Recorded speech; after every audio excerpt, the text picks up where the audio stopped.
तेरे कानों दा झुमका वो सातेणी रो बिना तेरे कानों दा झुमका मुखे प्यारा लगदा तेरा हिमाचली ठुमका वो सातेणी रो बिना तेरे हिमाचली ठुमका दिला बजी बाणो दिला बजी बाणो ही गेल्या की सदा दिला बजी बाणो मैं भलो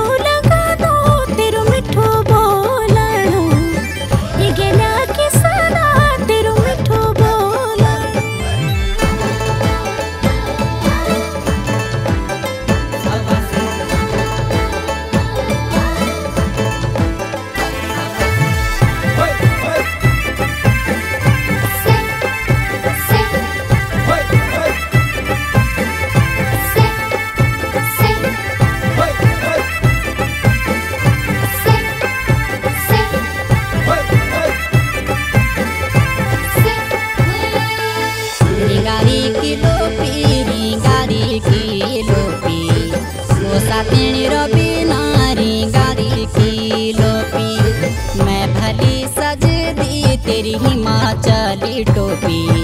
वो सातेणी रो बिना तेरी हिमाचली टोपी